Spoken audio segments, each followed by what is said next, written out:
কথা কেন ছড়ান? হোয়াই মিথ্যা কথা কেন ছড়ান ভাই? দিন শেষে এটাই চিরন্তন সত্য, আমি কোনো মির্জাফরগিরি করি নাই। আর আমি এমন এক পরিস্থিতিতে আছি, আমার মানুষ মির্জাফর বলতে বলতে, আর আমি এমন একটা আমার ভিতরে ঢুকে গেছে, আমি যে কোনো মুহূর্তে যে কোনো একটা খারাপ সিচুয়েশনে চলে যেতে পারি। আজকে ভিডিওতে ফুড রিভিউ করতে আমার সাথে থাকছে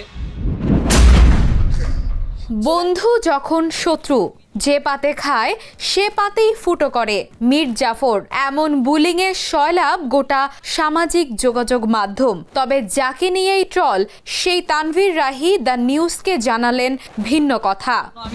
আমি স্টিল তোমাকে বলবো যে এটা তোমার তহিদ আফ্রিদি গ্রেপ্তার হওয়ার আগ থেকেই তাকে চাপের মধ্যে রেখেছিলেন একটি মহল। তাদের উদ্দেশ্য ছিল আফ্রিদির বিরুদ্ধে বলানো। মেমোরিজ আমার আছে, এটা আসলে বলার বাইরে। কিন্তু তবে আফ্রিদির কুকর্মের গোপন তথ্য সামনে আনতে দেশে তো বটেই, বিদেশ থেকেও আসে একাধিক জনের চাপ।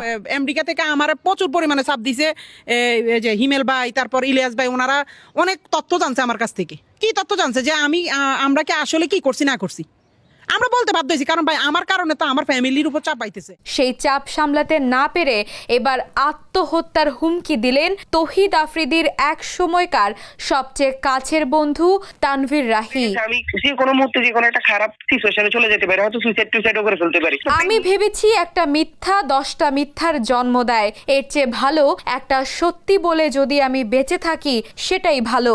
রাহির কথা শুনে মনে হচ্ছিল নিজেকে বাঁচাতে সর্বোচ্চ চেষ্টাই করেছেন তিনি। তবে তিনি হয়তো ভুলে গিয়েছিলেন তার পরিবারের কথা।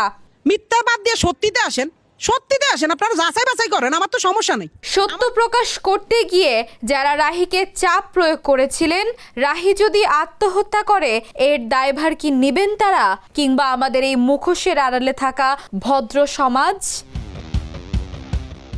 মেহেরুন্নেসা তন্নি, দ্য নিউজ। খাও খাও খাও, আপাবে না, খা, কোনো সমস্যা নেই।